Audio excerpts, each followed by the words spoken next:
Video संख्या 7 lesson आपका 8 है। हम बात कर रहे थे शानदार क्रांति के परिणाम की, महत्व की, उसके प्रभाव की। तो उसमें हम 7 बिंदु पढ़ चुके हैं। 8वां जो बिंदु है वो है सहिष्णुता को बल मिला। तो 17वीं जो शताब्दी थी, अगर उसमें हम देखें तो वो अराजकता अव्यवस्था की थी। यहाँ पर अराजकता फैली हुई थी, अव्यवस्था थी, लोगों में तनाव था आपस में एक दूसरे को लेकर। अमीर गरीब से लड़ रहा था, शहरी ग्रामीण से लड़ रहा था, और सबसे बड़ा जो विवाद का इनका विषय था वो था प्रोटेस्टेंट और कैथोलिक का। तो सब आपस में एक वर्ग दूसरे वर्ग का भला नहीं सोचता था, दूसरे को देखकर जो है खुश नहीं था, परेशान था। ये वहां पर चल रहा था। इस वातावरण में जो सामाजिक सांस्कृतिक जो उन्नति थी, जो विकास था, उसकी जो गति थी वो धीमी पड़ गई थी। सारे मामले के पीछे राजनीतिक अस्थिरता जिम्मेदार थी। एक वर्ग दूसरे वर्ग के विकास में जो है ना बाधक समझता था अपने आप को, दूसरे को। तो ये हालात वहाँ पर थे। लेकिन सारा परिवेश दूषित हो चुका था। लेकिन जब ये क्रांति आई उसके बाद क्या हुआ कि राजनीतिक स्थिरता का जो दौर जो है वो चला, दौर प्रारंभ हो गया। अराजकता अव्यवस्था दूर हुई। धीरे धीरे सरकार ने, संसद ने वैमनस्य जो शत्रुता है वो कम हो, इसके लिए कई कदम उठाए कम करने के लिए, और धीरे धीरे फिर वहाँ पर सहिष्णुता का माहौल बन गया। तो ये एक प्रमुख भूमिका इस क्रांति की रही। नई विचारधाराओं का विकास। पहले तो एक ही विचारधारा थी कि ईश्वरीय अधिकार जो है राजा को है, ठीक है, उसकी बात ही जो है, जो भी उसने कहा वही सब सही है। एक ही विचारधारा थी। लेकिन अब जब ये मील का पत्थर, जब ये क्रांति घटित हुई, तो जन सामान्य में जो धारणा व्याप्त थी, शासन तंत्र की शक्ति को चुनौती नहीं देनी चाहिए, उसका कोई विकल्प नहीं है, परमात्मा का प्रतिनिधि उस शासक को वो लोग मानते थे। तो ये सारी जो धारणाएं थी ये निरस्त हो गई। अब लोकतांत्रिक राजतंत्र आ गया, या संवैधानिक जो है आपका राजतंत्र आया। अब शासक सर्वे सर्वा नहीं रहा। अब उसको जनता की आवश्यकता के अनुसार, संसद की नियमों के अनुसार उसकी जो शक्तियां थी वो सीमित हो गई थी। जन सामान्य के अधिकारों की उसको रक्षा करनी थी, और लोग भी मानने लगे थे कि भी इस सारे से ही रक्षा हो सकेगी, वरना तो असंतुलित होकर फिर वही तनाव आएगा। इसके अतिरिक्त क्या आया? अधिकारों की जीवन में उपयोगिता लोगों को समझ में आई, लोकतांत्रिक विचार आए, 2 दलीय प्रणाली आई, और 2 सदनीय हम पढ़ के आए थे कि व्यवस्था आई। ये तो विहिग और जो आपका वो दल था विक्टर टर्की कंट्री, तो ये तो वो है 2 सदनीय में आपका हाउस ऑफ लॉर्ड्स और हाउस ऑफ कॉमन्स। निम्न सदन जो था, लोकसभा जो था, हाउस ऑफ कॉमन्स था, उसका शक्तिशाली होना। ये जब से सारी चीजें आई तो इसने लोगों के विचारों के लिए नए जरूर थे। ये शुरू में तो लोगों को लगता था कि ये प्रयोग मात्र हैं, लेकिन जैसे जैसे इनके परिणाम आने शुरू हुए, लोगों को इसका परिणाम दिखने लगा, मिलने शुरू हो गए, तो परंपरा भी बदली, परंपरा को में भी बदलाव आया। अब इस तरह से परंपरा के आधार पर, अब नई परंपरा जो आई, उस परंपरा के आधार पर, परंपरा क्या थी कि संसद सर्वोच्च है, न कि शासक। संविधान का विकास भी जो है उसी परंपरा के आधार पर हुआ। ये विशेषता बन गई इंग्लैंड की। तो इस सारे से जन संचार जो है हुआ, आत्मविश्वास का जनसंचार हुआ वहाँ की जनता में, और अंदर संतुलन और एकता से उनको समझ में आया कि अगर हम संतुलन और एकता लेकर आए तो अपनी शक्ति का जो प्रयोग करके हम किसी भी वर्ग को नियंत्रित कर सकते हैं, नियंत्रण कर सकते हैं। ये विचार उनमें जन्मा। फिर आपका बिंदु आता है रोमन कैथोलिको मत का जो ऊपर पर क्या प्रभाव पड़ा। आपको पता है कि दोनों समूह के मानने वाले लोग रहते थे इंग्लैंड में, और शुरू में जो प्रारंभिक अवस्था थी इन दोनों के बीच में गहरा वैचारिक मतभेद भी था।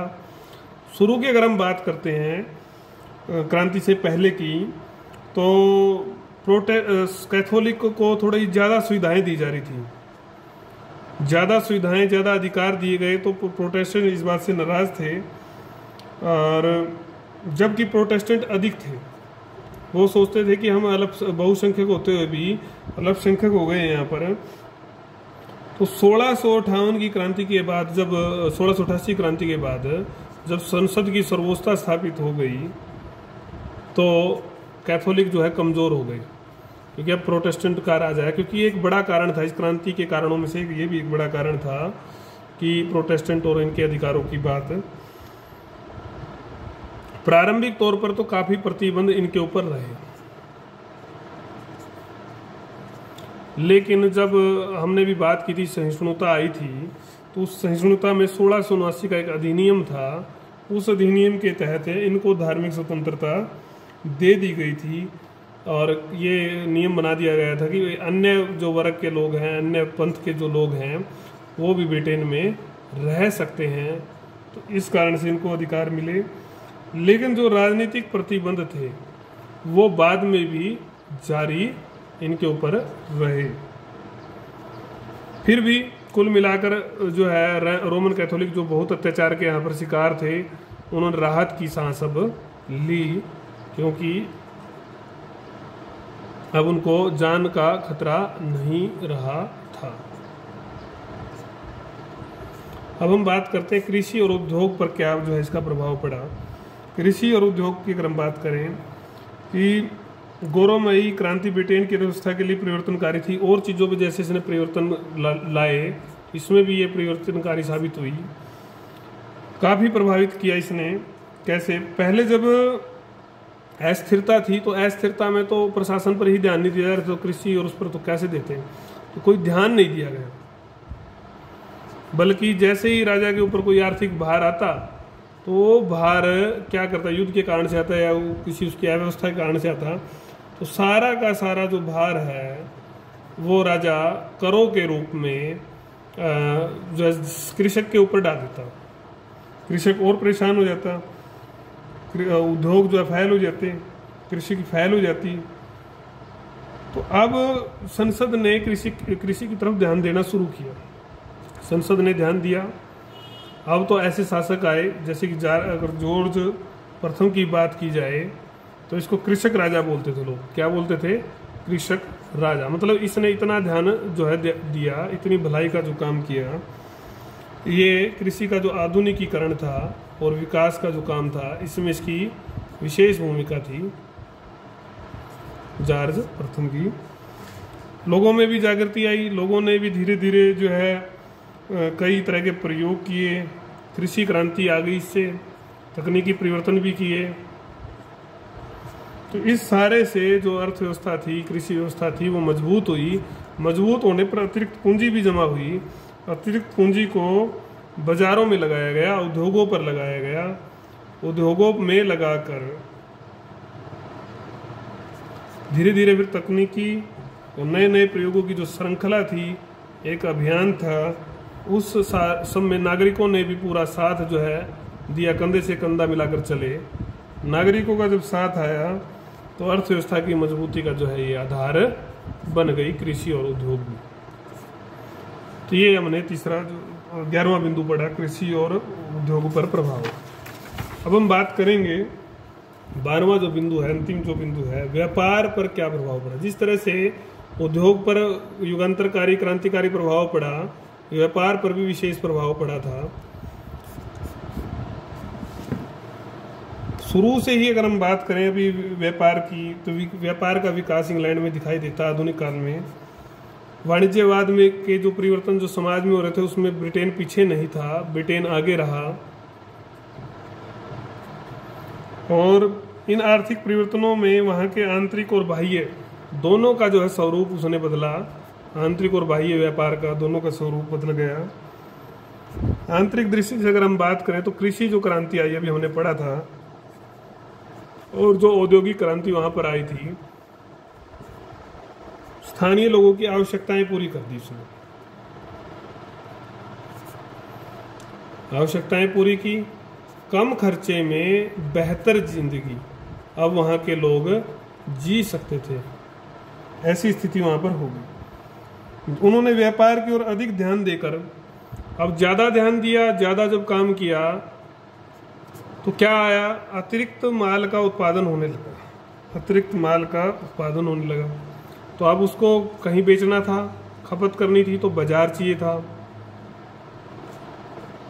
और मटेरियल बनाना है, माल बनाना है तो उसके लिए कच्चा माल चाहिए। अब कच्चे माल की भी आवश्यकता थी। तो इन दोनों आवश्यकताओं ने बाह्य व्यापार था, इसकी खोज को या बाह्य व्यापार को बढ़ा दिया था काफी। और सरकार ने एक बड़ी जो है नीति अपनाई जो बहुत ही महत्वपूर्ण थी, बहुत ही महत्वपूर्ण नीति हम कहेंगे। सरकार ने महसूस किया कि कृषि पर कर लगाए बिना जो है हम व्यापार की नीति पर बल देते हैं, व्यापार की तरफ ध्यान देते हैं कि व्यापार से ही जो है अपने खर्चे निकालें, उद्योग और व्यापार से, विकास से। तो इस नीति को सरकार ने, संसद ने अपना हिस्सा बना लिया। आगे का हिस्सा जब बन गया कार्यप्रणाली का, शासन प्रणाली का, तो अब बाह्य व्यापार के क्षेत्र थे उसके, वो भूमध्य सागर और लॉरेंस नदी के क्षेत्र भी जो है उसमें आ गए, अधिकार क्षेत्र में आ गए, मतलब वहाँ पर भी वो व्यापार करने लग गए। और आगे चलकर 1684 में बैंक ऑफ इंग्लैंड ने भी काफ़ी हद तक जो है इस काम में सहयोग किया, व्यापार को बढ़ाने में, क्योंकि अर्थव्यवस्था के लिए ये रीढ़ की हड्डी बना। लोगों को काम धंधे के लिए कोई लोन चाहिए था, पैसा चाहिए था, तो वो यहाँ से लेकर व्यापार और वाणिज्य में, उद्योग में सहयोगी बन सकता था, खुद भी कमा सकता था और इस व्यवस्था को आगे बढ़ा सकता था। तो इस सारे में सर्वाधिक विकास बाह्य व्यापार का इंग्लैंड का हुआ, क्योंकि उनकी नीति अब ये थी कि कृषि पर निर्भर न रहकर उद्योग, व्यापार, वाणिज्य पर जो है ज़्यादा ध्यान दिया जाए। कुल मिलाकर अगर हम बात करते हैं तो केवल और केवल इस क्रांति ने राजनीतिक गतिविधियों को ही जो है प्रभावित नहीं किया, इसने इंग्लैंड के जो धार्मिक धर्म को, समाज को और विशेष रूप से अर्थव्यवस्था को भी युगांतरकारी या विशेष जो है परिवर्तन जो उसमें लाए, प्रभावित किया। और इस सारे से फिर एक नव निर्माण की जो है एक प्रक्रिया आने वाले काल में इंग्लैंड के लिए चली। ऐसी ये शानदार क्रांति थी जिसने समाज में काफ़ी परिवर्तन लाए, और विश्व इतिहास में भी इससे फिर बाद में परिवर्तन आए। तो ये आपने देखना है। तो यहाँ हमारा ये लेसन जो है आपका कंप्लीट हो जाता है। उसके बाद पाठ 9 जो है आपका वो है औद्योगिक क्रांति का।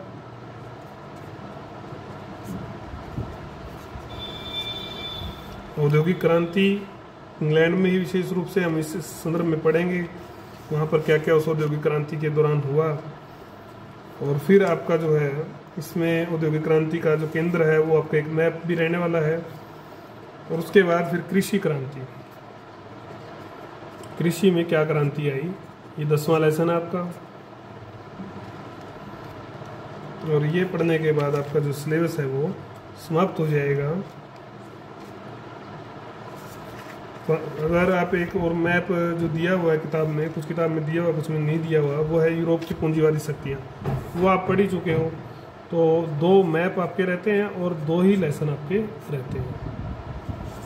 तो सिलेबस आपका काफ़ी सारा हो गया है,